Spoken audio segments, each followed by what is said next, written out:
Taekwondo ailəsi üçün siz böyük bir dayaqsınız. Allah mənə imkan verdi ki, mən yarıda dayanmadım. Federasiya tərəfindən idmançılarımız üçün psixoloq dəstəyi varmı?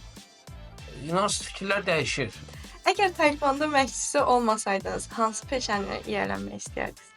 Anamın dili ilə deyəndə həmişə dedim prokuror olacağam. Gənc idmançılara ən çox hansı xüsusiyyətlərinə görə qiymətləndirirsiniz? Təhlükəli yaş bir qrupudur. Sizcə hakimlərimiz ədalətlidir?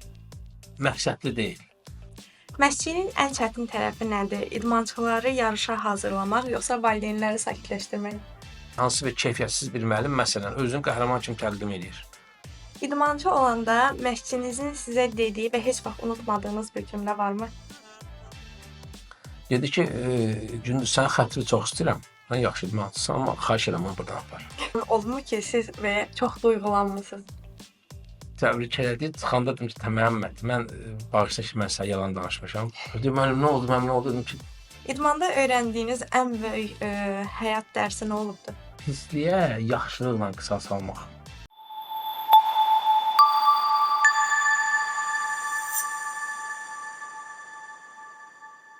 Sportalkın növbəti buraxılışında Azərbaycan Taekwondo Federasiyasının böyüklərdən ibarət milli yığma komandanın baş məşqçisi Məmməd Abdullayev qonağımızdır. Necəsiz müəllim? Tamam, təşəkkür edirəm. Müəllim, Paris 2024 Olimpiya oyunlarında Qasim Magomedovun gümüş medal qazanması Azərbaycan taekwondosu üçün böyük nailiyyət idi. Bu uğurun arxasında duran əsas amillər nələrdir? Bildiyiniz kimi Olimpiya oyunları ən böyük zirvə yarışıdır. Yəni bura Olimpiya oyunlarına hazırlaşmaq tək fiziki, taktiki və yaxud güc tələb eləmir. Bura sadəcə olaraq hər tərəflən psixoloji, həm əhatəndə olan insanların səninlə bir yerdə, yəni o yarışa hazırlaşması tək taekwondo baxımından deyil, həm də mənəvi tərəfdən. Mən belə düşünürəm ki, bugün Qaşımın Olimpiya oyunlarında gümüş, hətta qızıl da ola bilərdi, özünüz bilirsiniz. Onun gümüş medal qazanması tək onun taktiki, texniki və fiziki hazırlığı deyil, həm psixoloji, həm də ümumi taekwondo ailəsinin onun ətrafında sıx birləşməsi və ona təkanı böyük bir səbəb oldu. Böyük bir səbəb oldu ki, yəni Qaşım bugün həqiqətən də Olimpiya oyunlarında qəhrəmanlıq göstərdi. Bəli. Olimpiyadada taekwondo üzrə ilk Azərbaycanlı məşqçi olaraq nəticə verdiniz. Bu necə hissdir? Gözəl hissdir. Bildiyiniz kimi hər bir məşqçinin arzuları var. Mən Allaha şükür edirəm ki, bugün Azərbaycan idmanında, yəni məşqçi kimi, təkəbbürlü kimi olmasın, əlim doludur. Yəni istəyir şəxsi tələbələr baxımından bugün mən şəxsi müəllim kimi həm yeniyetmənin Avropa çempionlarına, həm dünya gənclərin, həm böyüklərin, həm ümumi kateqoriyalarda bir çox beynəlxalq nüfuzlu yarışların qalibinin müəllimi olmuşam. Yəni və bununla da fəxr edirəm, həm tələbələrimlə, həm yəni bugün idman ictimaiyyətində mənə dəstək olan hər bir insanla. Çünki yəni idman belə bir şeydir ki, başlanğıc zamanı onun sonunu bilmirsən. Bilmirsən. Yəni ortada elə etaplar var ki, mən böyük dahi idmançılar tanıyıram ki, halbuki davam etsəydi, bəlkə 2 dəfə, 3 dəfə Olimpiya çempionu və yaxud 5 dəfə, 6 dəfə Olimpiya oyunlarına iştirakçı olub qələbələr qazana bilərdi. Sadəcə olaraq yarıda dayandı. Və mən düşünürəm ki, Allah mənə imkan verdi ki, mən yarıda dayanmadım. Bildiyiniz kimi mən həm yeniyetmələrdən ibarət yığma komandanın baş məşqçisi olmuşam, Taekwondo Federasiyasında. Həm gənclərdən ibarət yığma komandanın baş məşqçisi olmuşam. İndi hal-hazırda böyüklərdən ibarət milli yığmanın sükanı arxasına keçmişəm. Bu mənim üçün böyük xoşbəxtlikdir ki, hər kateqoriyada mən məşqçi zirvəsinin ən böyük sütununda, yəni sükanın arxasında dayanmışam və aldığım adlarda yəqin məlumatınız var. Respublika əməkdar məşqçisiyəm, əməkdar idmançısıyam. Bu yaxınlarda Cənab Prezident tərəfindən mən əmək ordeni ilə tərtib olundum. Yəni bu mənim üçün təbii ki, xoşbəxtlik və fəxr edirəm və bu işimlə də qürur duyuram. Biz də sizinlə qürur duyuruq, tələbələriniz olaraq. Mən özüm taekwondo ilə məşğul olduğum müddətdə mənim ən böyük dəstəkçim siz idiniz.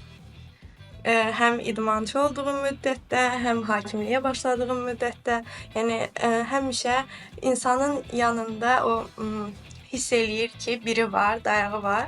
O çox yaxşı bir hissdir və mən bilirəm ki, taekwondo ailəsi üçün siz böyük bir dayaqsınız. Yox, belə deyim, dayaq yox. Yəni mən bu gün belə qeyd elədin ki, sənə dayaq olmuşam. Yox, mən sənə dayaq olmamışam. Mən gözəl insana, əxlaqlı qıza, gözəl idman arzuları olan bir insana dayaq olmuşam. Yəni sənin timsalında mən kimlərsə ola bilərsə, yenə də həmin insanlara dayaq olmağa hazıram. Bizim də dayağımız nədən ibarət ola bilər ki? Yəni idman baxımından tövsiyələr vermək, ya idmançı kimi onu yetişdirmək, professional idmançı olmaq üçün hansı yolları davam eləmək, idmançı izah eləmək. Mən düşünürəm ki, sən bunu özün qazanmışdın. Sən həqiqətən də Azərbaycan çempionu oldun və bəs qədər beynəlxalq turnirlərdə iştirak elədin və ən gözəli isə o idi ki, öz adın üzərində oldu. Yəni o hər bir insanın bir həyat yolu var. Kimsə idmançıdır, kimsə aktyordur, kimsə məsələn biznesmendir. Şərt o deyil ki,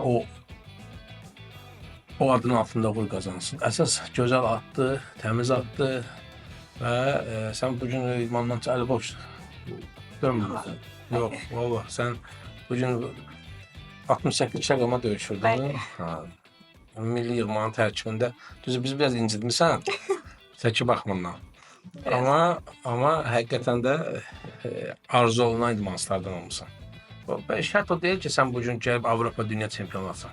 Elə idmançılar var ki, inanın ki, Respublika çempionu ola bilməyib, amma qəlblərdə elə qalıb ki, müəllim hər zaman onu yadına salır, hər zaman onun haqqında düşünür, idmançılara tövsiyə edir. O baxımından mən düşünürəm ki, mən dayaq olmamışam. Yəni mən borcumu yerinə yetirmişəm. Kimlər ki ona layiqdir, mən ona borcumu yetirmişəm. Hətta layiq olmayanlara da borcumu yetirmişəm. Bundan sonra davam edirəm. Düzdür. Məşqçi olaraq idmançılarınız həm fiziki, həm də psixoloji hazırlığı necə balanslaşdırır? Bilirsiniz, bunlar bir-birinə bağlı olan bir, bu gün böyük professional həyat yolunu keçən idmançı üçün bunlar bir-birinə bağlı olan bir məsələdir. Yəni bu gün adi, məsələn, beynəlxalq turnirə gedən idmançı ilə Avropa Dünya Çempionatına gedən idmançının psixologiyasını eyni tutmaq olmaz. Bu gün sən beynəlxalq turnirə gedən idmançının balansını o fiziki güclə bir pik vəziyyətdə bərabərləşdirsəz, o gəlib Dünya Avropa Çempionatına vuruşa bilməyəcək. Yəni Dünya Avropa Çempionatı axı pikdir, ondan sonra Avropa Dünya, sonra Olimpiya oyunları gəlir. Bunların psixoloji hazırlığı daha pikdə olmalıdır, daha yüksək səviyyədə olmalıdır. Mən düşünürəm ki, bura keçid zamanı beynəlxalq yarışlar olsun, Respublika çempionatı olsun, idmançılar əgər ən böyük zirvəni qət eləmək istəyirsə, 50% psixoloji hazırlıqla, 50% fiziki hazırlıqla bu etaplar keçməlidir. Fiziki hazırlıq sizin üzərinizdədir. Bəs federasiya tərəfindən idmançılarımız üçün psixoloq dəstəyi varmı? Bu gün Azərbaycan Taekwondo Federasiyası həqiqətən də həm fiziki baxımdan, həm psixoloji baxımından milli yığma komanda idmançıları üçün hər bir şərait yaradıb. Çünki bu gün zalımızda da olmusunuz, görmürsünüz, ən müasir avadanlıqlar gətirmişik ümumi fiziki hazırlıq üçün. Psixoloji hazırlığa gəldikdə isə hələ ki bunlar müəllim və idmançının üzərinə düşür. Mən düşünürəm ki, gələcəkdə əgər federasiya rəhbərliyi bir psixoloqa gəlməyinə qərar verərsə, heç də biz ona yox deməyəcəyik. Aydındır. Taekwondo döyüşlərinin ən yadda qalan və ən gözlənilməz anı hansıdır? Taekwondo döyüşlərinin gedir, yoxsa Ümumi taekwondo döyüşlərində. ümumi taekwondo döyüşlərinin ən yadda qalan anı son saniyələr qalibiyyətdir. Mən belə düşünürəm. Bizim həqiqətən də çox gəlib başımıza. Yəni kədərli də olub, sevinci də olub. Son bir saniyədə qalib gəlmişik. Elə döyüş olub, bir saniyədə məğlub olmuşuq. Yəni bunun adrenalini daha yüksəkdir. Yəni bunun idmançının son saniyələrdə 2 saniyə, 3 saniyə qalmış qalib olması adi döyüş vaxtı qalib olmasından daha adrenalini, daha xoşbəxtdir. Həm məşqçi, həm idmançı. Mən düşünürəm ki, bu daha üstünlükdür. Məşq zamanı idmançılarınızla başınıza gələn ən maraqlı və ya ən gülməli hadisə nə olub? ən gülməli hadisə 2007-ci il. 7-ci il mən yeniyetmələrdən ibarət yığmanın baş məşqçisi idim. Və biz Avropa çempionatına hazırlaşırdıq. Bizdə bir Əzizli Məhəmməd vardı, idmançı. Bizim həm şəxsi Azəri klubunun idmançısı idi, həm də ki, yığma komandanın bir nömrəli idmançısı idi. Sadəcə olaraq bir məşq öncə hamıya tapşırıq verilmişdi ki, pasportlarını götürüb gətirsinlər. Və məşq başladı, daxil oldum zala. Bir soruşdum hamıdan pasportları. Kim pasport? Hamı dedi, gətirmişəm bir bundan başqa. Mən də biraz əsəbləşdim. Özüm mənim xasiyyətimi bilirəm. Yəni deyilən tapşırıqlar vaxtına yerinə yetirilməyəndə əsəbləşirdim. Əsəbləşdim, onu çağırdım sıranın qabağına, zaldan çıxartdım. Dedim, get, məşq bitənə qədər zalda olursan, pasportunu da gətirirsən. Bıraxdım, getdi. Getdim, məşq davam edir. 2 saata yaxında, 1 saat 45 dəqiqə məşqin müddəti var. Qapını açdı, girdi içəri. İçəri gəldi, mən də düşünürəm ki, evdən gəldi. Məhəmməd gəldin, nə gəldin? Deyirəm ki, nə oldu pasport belə? Ay da mənim yadımdan çıxdı. Gedib girib evə, təzə evdən su içib qayıdıb gəlib, pasport qalıb. Onu indiyə kimi əla deyirəm. Maraqlıdır. Əgər taekwondo məşqçisi olmasaydınız, hansı peşəni yiyələnmək istəyərdiniz? Valla mən uşaqlıq arzum, anamın arzusu mənim prokuror olmağım idi. Bir də o vaxt mən balaca idim, mən siz bilirsiniz, mən anamı cavan itirmişəm. Mən anamın dili ilə deyəndə həmişə dedim prokuror olacağam, amma son məktəb oxuyan zamanlar, son siniflər artıq mən tarix, filologiya tərəfə, ədəbiyyat tərəfə, filologiya elmləri, humanitar elmlər tərəfə çox meyilli idim. İnanırsınız fikirlər dəyişir. Yəni orada sonuncu ilim artıq mənim anam dünyasını dəyişdi, biraz fikirlərim dəyişdi, idmana daha yönəldim. Və sonra əskəri dövrü başladı, əskəri dövründə mən bilirsiniz, Daxili İşlər Nazirliyinin xüsusiyyətli bölüyündə xidmət eləmişəm 3 ilə yaxın. Orada biraz fikirlər dəyişdi, sistemə keçmək istədim, amma düşünürəm ki, hara getsəydim, demirəm, hər yerdə zirvədə olardım, amma mən düşünürəm ki, ədalətli ömür sürərdim orada da. Ədalətli ömür sürərdim və Allah da mənə idmanı qismət elədi. Yəni, uşaqlıq arzum prokuror olub. Sonra mən incəsənətlə meyilli olmuşam, bilirsiniz, mənim atam incəsənət adamlarından olub, yəni ədəbi dram və işlər baş redaktor olub, neçə illər Azərbaycan televiziyasında böyük vəzifələrdə işləyib, bir neçə əsərin müəllifidir. Mənim atam o vaxt məni həm də incəsənət adamı görmək istəyirdi və mən hətta 9 sinifdə oxuyanda Seneqal Atakişiyev Gənclər Teatrının bədii rəhbəri vardı, Allah rəhmət eləsin. Onun yanında rejissor sinifdə işləmişəm. Yəni, müəyyən arzular olub, dəyişib, amma idman artıq 93-cü ildən mən artıq qərar vermişəm ki, mən idmanda olmalıyam. Və davam eləmişəm, nə qədər də alınıbsa. Dünya səviyyəsində Azərbaycanı daha da tanıtmaq üçün hansı addımları atmağı planlayırsınız? Bugün idman sahəsindən danışırsınızsa, yəni bugün biz həqiqətən də 2024-cü ildə böyük zirvələrə imza atdıq. Amma mən düşünürəm ki, yəni bu azdır hələ. Yəni mən demirəm indi mən cavanam, amma mən düşünürəm ki, Azərbaycan taekvondosunu, yəni mənim sahəm budur, daha da dünyaya tanıtdırmaq üçün biz növbəti qələbələrlə yəni Azərbaycanı sevindirməliyik. Daha möhtəşəm qələbələrlə mən düşünürəm, böyük bir zamanımız çox az idi, bir idmançısına təmsil olunduq və növbəti illər mən düşünürəm ki, Azərbaycan taekvondosunu daha da biz dünyaya tanıtdırmalıyıq. Bir də bilirsiniz, idman elə bir şeydir ki, dövlətin də tanıtdırır. Burada əgər idmanın ən böyük zirvəsi olimpiyonlarında idmançılar nəticə qazanırsa, bütün dünya artıq onu tanıyır.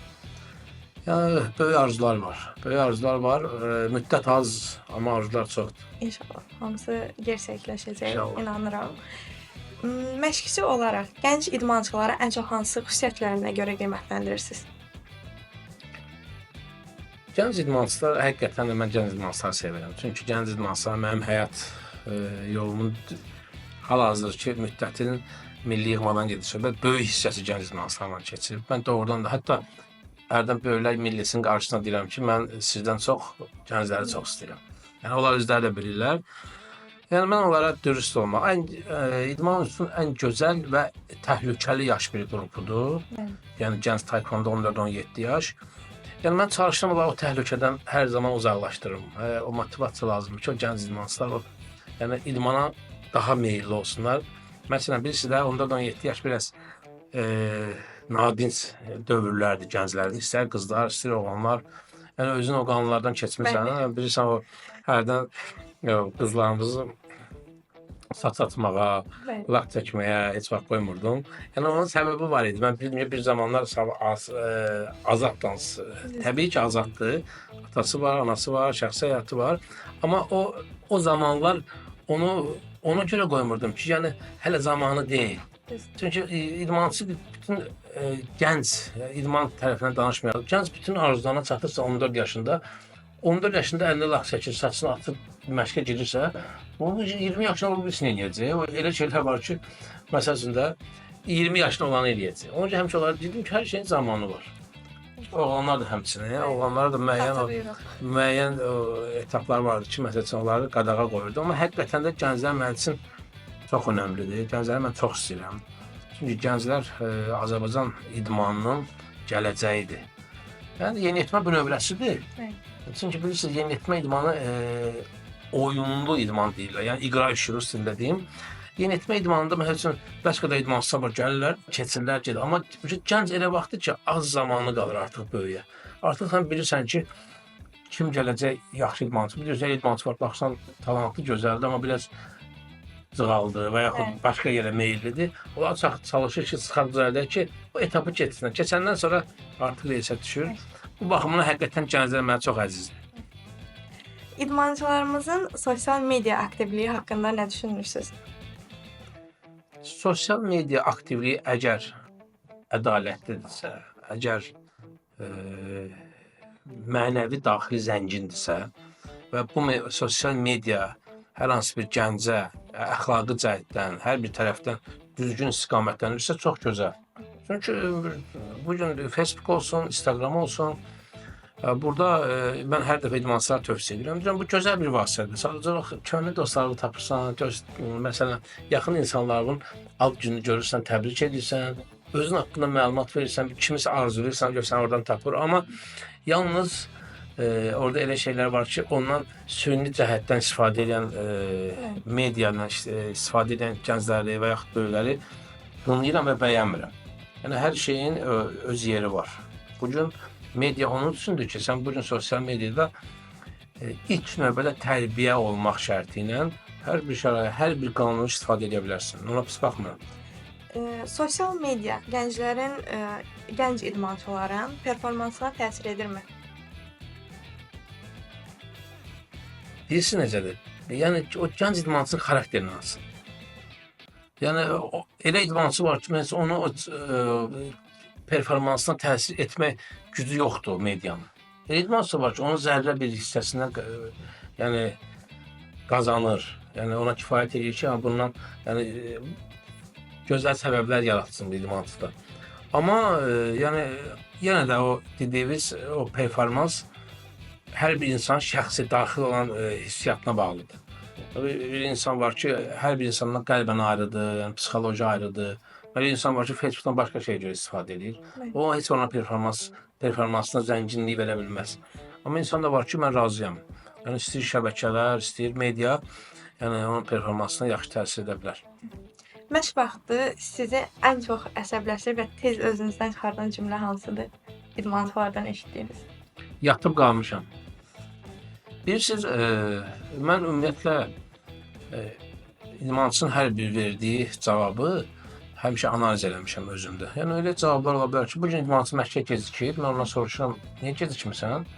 Ola bilər deyir ki, və yaxud nəqliyyat gecikdi və yaxud elə bir hal deyir ki, yəni mən başa düşürəm, bu insan həyatında biz hamımız yaşayırıq da, hər birinin başına gələ bilər. Amma yatıb qalmışam sözü məni nəsə qızıqlandırır. Bilirsiniz niyə? Mən ona o zaman sual verirəm. Deyirəm, səni gözəl bir ölkəyə səyahətə Gözəl bir istirahətə bilet alıb versə, samolyot saat 2-də uçmalıdır.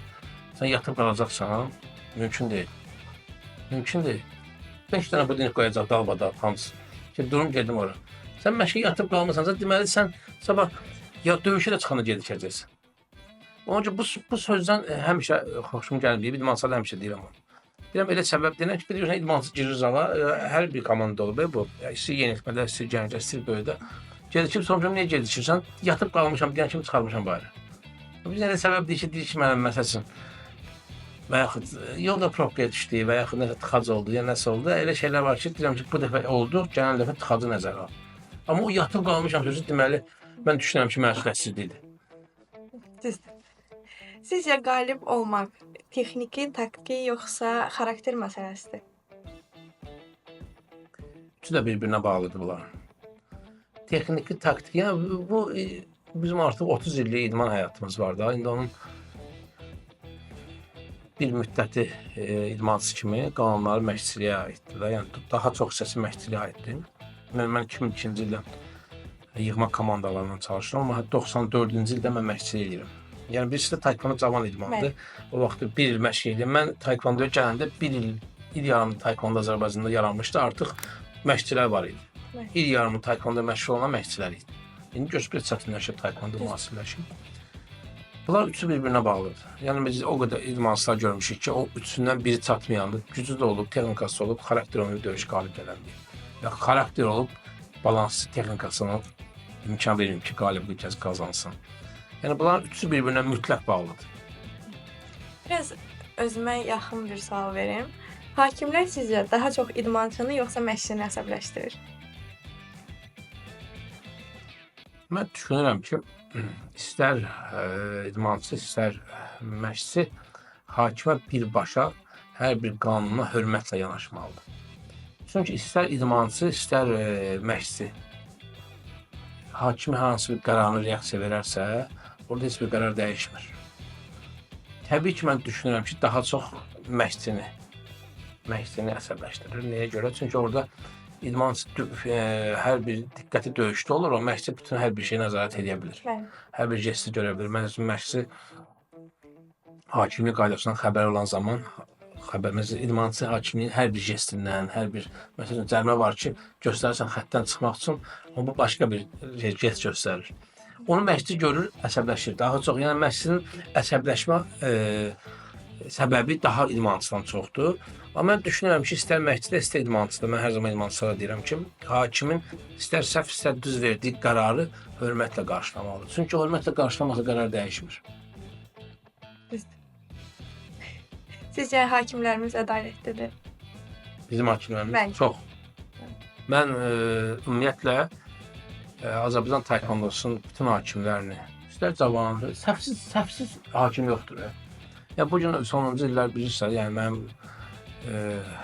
qardaşım hakimlərin taekwondo federasiyası baş hakimidir. O baxımdan mən görürəm də, yəni adi seminar olanda, hər bir şey olanda, yəni bunu qardaşım olduğuna görə demirəm, ümumiyyətlə qardaşımı qoyuram kənara. Ümumi bizim hakimlərimiz həqiqətən də ədalətlidirlər.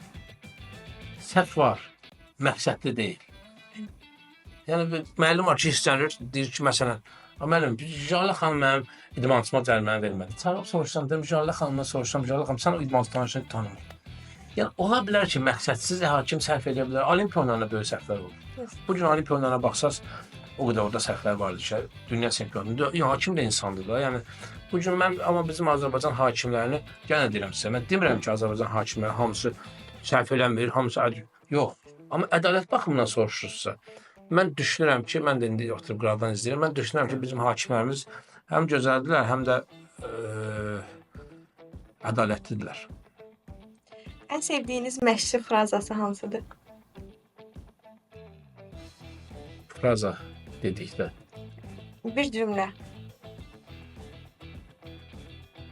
Zəhmətkeş məşqçi. Bilirsiniz niyə? Bu gün istər Azərbaycanda, istər dünyanın hər bir yerində bir neçə cür məşqçi var. Yəni, biri var marketinq məşqçi. Bir var zəhmətkeş məşqçi. Yəni, həqiqətən də bu adam zəhmət çəkir, idmançı böyüdür. Bir də var makler məşqçi. Yəni bunlar dünyanın yalnızca Azərbaycan hər bir yerdə var. Yəni bu marketinq məqsədi də bizə lazımdır. Bəli. Yəni marketinq yəni bu yəni onun əhatəsi yaxşı olur, böyüdür, məsələn, idmançıların yəni reklam xarakterli daha yəni gözəl reklamı var, hər bir şey var, amma nəticə baxımından görsən hardasa gəlir, dayanır. Amma zəhmətkeş professional məşqçisə o marketinq onda yoxdur. O onda yəni reklam yoxdur. Amma sadəcə baxırsan zalına atırsan zalında hər kateqoriyadan Avropa dünya çempionu var. Məsələn, tək taekwondo danışmıram. Ümumiyyətlə az dünyada belədir. Yəni bunlar da fərqlidirlər hər biri birinə. Mən düşünürəm ki, o makro məşqçiyə nə demək istəyirəm? Yəni bu gün yaxşı klubda yaxşı imkanı var, idmançısını gətirir, başqa müəllimin tələbəsini gətirir, öz zalında yetişdirir, idmançısı nəticə verir, olur onun tələbəsi. Yəni bu bütün dünyada belə şeylər var. Sadəcə olaraq mən düşünürəm ki, Ruslan bir söz var, trener очень неблагородная professiya. Mən o rusca deyirəm ki, yəni daha çox. Yəni həqiqətən də məşqçi yəni hər zaman baxın, mən ən azı bir 2-3 4 dənə olimpiyada olmuşam. Yəni onun rəsmi Gənclər Olimpiyalarında olmuşam müəllim kimi və o 2024 Paris Olimpiyalarında və ondan qabaqdakı 2-3 dənə böyük olimpiya oyunlarında müəllim kimi gəlib düzdür. Ora çıxmamışam amma iştirak etmişəm. Baxın, adi olimpiya oyunlarına gedən zaman bütün suallar məşqçiyə verilir. Bəli. Bütün suallar. İdmançıya sadəcə bir dəfə sual verirsən ki, necədir vəziyyətin yaxşıdır. Bütün suallar məşqçiyə verilir. Olimpiya oyunlarına gedilir və yaxud dünya çempionatına gedilir. Hər hansı bir qələbə və yaxud məğlubiyyət bitdi, bütün mikrofonlar yox, idmançıya. Başa düşdün? Yəni, əgər qalibiyyət olursa, məğlubiyyət heç, məğlubiyyət məşqçilikdir. Qalibiyyət olursa, avtomatik hamı məşqçi, amma gələnə qədər məşqçidən əl çəkmirdilər. Məsələn, bu hər yerdə belədir. Ona görə elə deyirlər məşqçi, amma mən düşünürəm ki, məşqçi olmaq gözəl şeydir. Əsl məşqçi olmaq. Bu gün sizə bir söz deyim, istər gəncə, istər yeniyetməyə hər insan, hər hansı bir insanı, yəni keyfiyyətləri olmayan bir insanı qəhrəman kimi təqdim etmək olar. Təqdim edirsən, yeniyetmə gəncdir də ona inanır. Baxsan, müəllim yanıb qarşında. Deyir ki, bu insan qəhrəmandır. O artıq illər keçdikcə uşaq böyüyür axı. Böyüyür, çatır bir zaman görür ki, müəllimin təqdim elədiyi insan keyfiyyətsiz bir insandır. Ona görə gərək yeniyetmə gənci aldatmayasan. Əsl məqsəd odur ki, tələbəsini aldatmasın. O tələbəsinin valideynini aldatmasın. Onun qazandığı uğuru ona düzgün qiymətən. Sənin bu uğurun bu etapdadır. Bugün var ki, idmançılar zəif bir yarışı odur. Müəllimi onun valideyni ilə tərifləyir ki, bir olimpiya çempionu. Yəni, belə şeylər var. Mən düşünürəm ki, müəllimlər daha ədalətli olsalar, həm tələbəsinə, həm də onun yanına ümidlə gətirən valideynə daha çox hörmətlə yanaşırlar. Əsl məşqçi mən düşünürəm belə olmalıdır. Məşqçiliyin görünməyən tərəfi hansıdır? Çünki medal qazananda hər kəs qucaqlayır, uduzanda telefonların səsi kəsilir. Yəni bu günümüzün reallığıdır. Sizdə necədir? Valla Allaha şükürlər olsun ki, yəni mən bugün hər hansı bir istər rəsmi yarışlardan danışında, beynəlxalq deməyim, yəni böyük yarışlardan şükür Allaha ki, medalsız dönməmişəm. Amma bir böyük Allah qismət eləyir və bir də mən bir yaxı qeyd elədim, taekwondo ailəsi bir yerdə bir yerə vurduğu üçün biz bu qələbələr qazanmışıq. Amma mən inandırım sizə ki, mənim həyatımda belə şeylər olmayıb. Bəzən ən güclü idmançımız uduzubsa, biliyorsun, ona ümidlər olub, çıxıb məğlub olub. Məsələn, məğlub olub, mənə həmişə təsəlli zəngləri gəlib. Həqiqətən də. Yəni, mən bugün sevinirəm ki, Taekwondo Federasiyasında mən hamı ilə, bütün məşqçi müəllimlərlə, istər cavan, istər bizim pakliniyeti və istər məndən böyük məşqçi müəllimlər də var. Mən hamısı ilə mən düşünürəm ki, yəni özləri təsdiq edə bilərlər. Hamısından gözəl münasibətdəyəm və hər birinə də heç vaxt düşünməmişəm ki, bu nəsə ola bilər nəsə bir şeylə xətrimə dəyər, deyərəm ki, məqsədsizdir. Heç vaxt düşünməmişəm.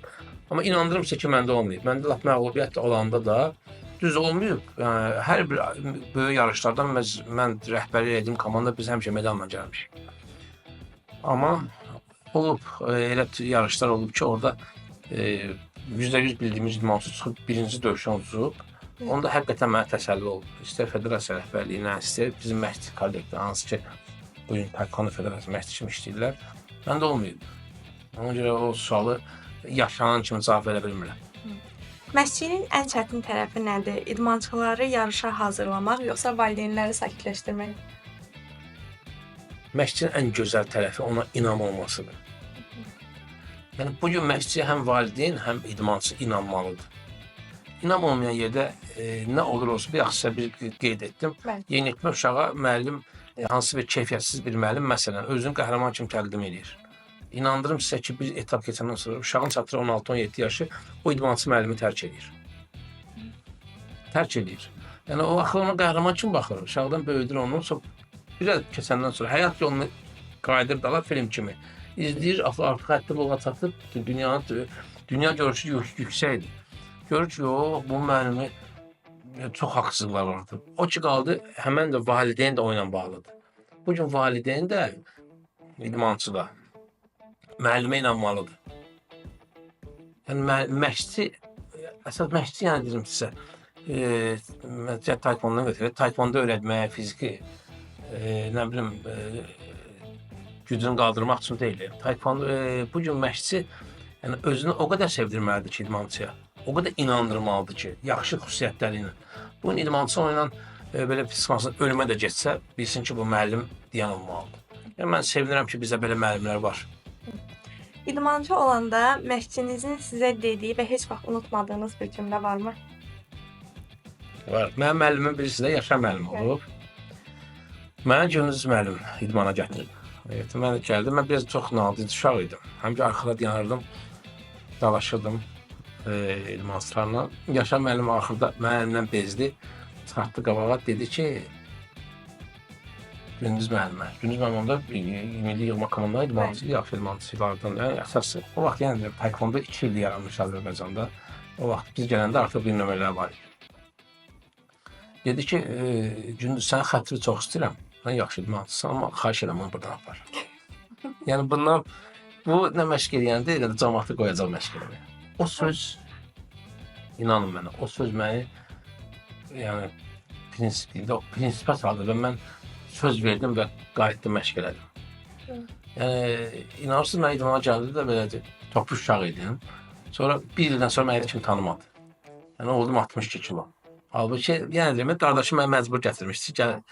Düzdür həvəsim var idi, amma elə həvəsim var idi. Şıltaq həvəsim var idi. Ona bir təpiyi, buna bir təpiyi dalaşmaq. Yaşar müəllim də çox ciddi adam idi.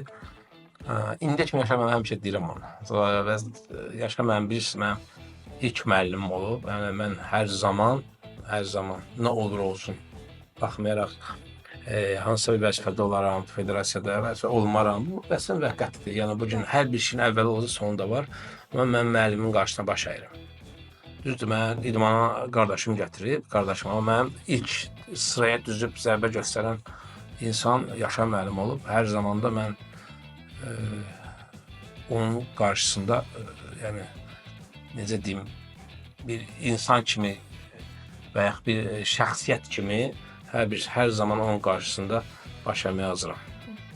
Bir idmançının sizə təşəkkür etdiyi an olmu ki, siz və çox duyğulanmısınız? Olub. 2014-cü ilin deməli Olimpiya oyunları lisenziya, Gənclərin Olimpiya oyunları lisenziya və özə təsdiq edə bilər və dünya çempionatıdır. Biz Məhəmməd Məmmədov vardı. Bəli. Bizim dünya çempionumuz Gənclər arasında çox istedadlı idmançı. İlk yarışda gəldik lisenziya yarışı. Lisenziya yarışında Məhəmməd məğlub oldu. Orada biraz yəni biraz elə şeylər var, hakim haqqsızlıqla mən danışan adam deyiləm, amma orada həqiqətən biraz nəsə anlaşılmazlıq oldu. Tayland idmançısı indi ki yadımdadır. Məğlub oldu, ondan 3 gün sonra dünya çempionatıdır. Mən bunu gördüm çox təsirlənib və artıq döyüşmək fikrində deyil də. Gəldim dedim ki, Məhəmməd, mən danışmışam. İnsanlar var burada, yaxın insanlarla var, rəhbərlə danışmışam, xahiş ediblər.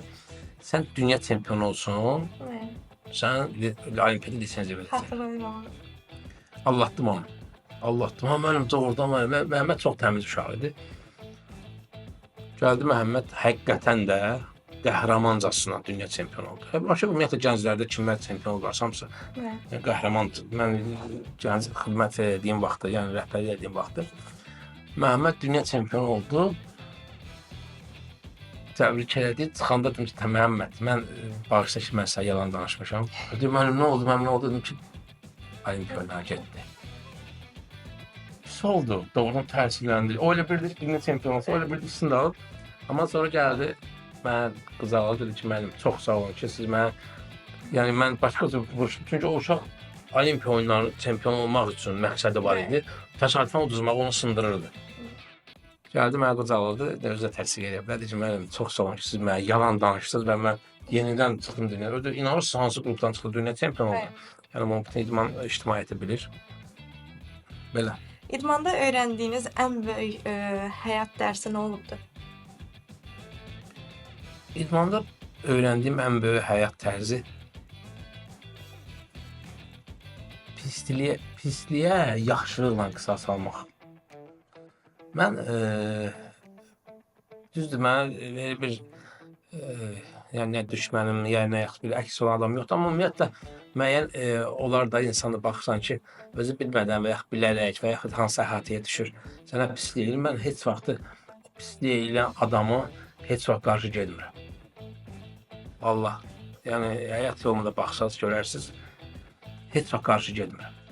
Nabrot elə şeylər olur ki, mən ona elə jestlər, özünün xəbəri olmadan elə jestlər edirəm ki, məsələn, o özü vaxt gəlir, keçir, yadına düşür, o utanır artıq mənə öz gəlməyə.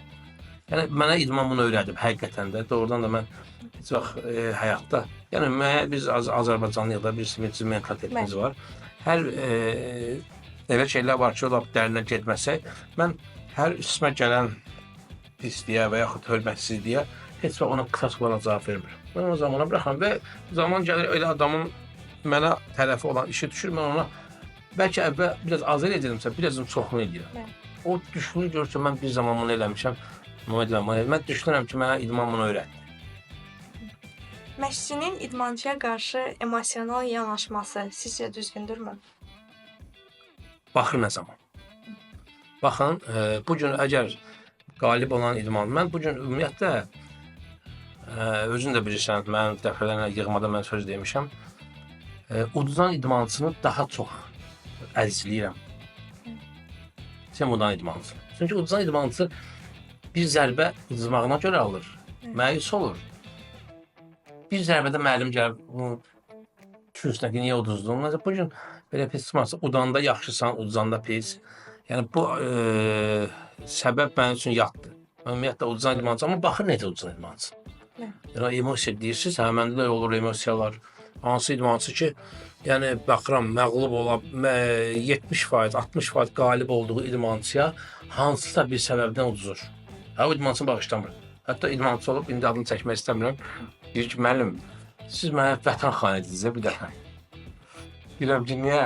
Deyir ki, döyüşü o da məsələn, uduzdum, şey olur. Deyirəm ki, olar məndə o cümlələr olar. Baxır idmançıya. O idmançı da var ki, var gücündən döyüşür. Baxıb görürəm ki, rəqib həqiqətən bundan istəyir taktik, istəyir texnik cəhətdən qalib oldu da. Bu uduzdu və məyus oldu. O idmançı heç vaxt mən aşağılamıram. Əziz deyirəm, onu qızaqlayıram demək, yox, gələn dəfə yaxşı olar. Amma olur, yəni deyirəm, bizim yaxşı tələbələrimizdən biridir. Yəni adını çəkməyəcəm. Özü eşidən kimi biləcək kimdən gedir söhbət. Uduzmuşdur dünya çempionatında. İnan mən yadımdan çıxıb. Mənə deyir ki, müəllim, neçə keçəndən sonra mən yığır ki, mənim yadızdadır. Bir dəfə mən vətən xan edildiniz, uduzdum vətən.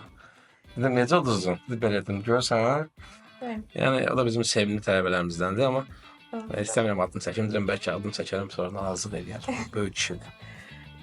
Mənim sizinlə ilk tanışdığımda 2015-ci ildə Sərhədçi Olimpiya kompleksində gənclərin Respublika çempionatı idi. Və mənim ilk döyüşüm idi. Sizin tələbənizlə düşmüşdüm. Zeyvi Kərimova. Onda bazı çəkiyorlar. Zeyvi də 59 kilogramda döyüşürdü.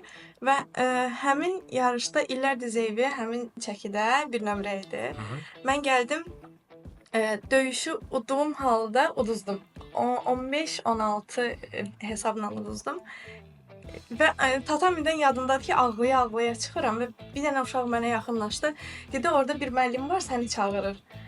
Getdim, sizlə həmin tanışlıq vaxtımız onda olmuşdu. Mənə 2 sual verdiniz. Xarici pasportum var, dedim var. Dediniz, qara kəmərim var, dedim var. Dedi, yaxşı onda yığmaya gedərsən. Həmin vaxtı. Və ondan sonraki məşqlərdə, yığmanın məşqlərində biz başladıq döyüşməyə, məşqlər eləyirdik.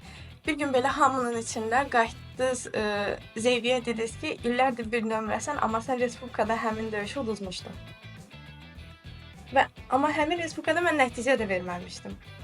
Yəni, yığma komandaya düşdüm, məşq elədim. Həmin müddətdə yaxşıdakı sizlə tanış oldum. Çox sağ ol. O Zeyvin adını çəkdin. Zeyvi də bizim doğrudan əxlaqlı, yaxşı, gözəl qızımızdır. Artıq idmanla vidalaşıb.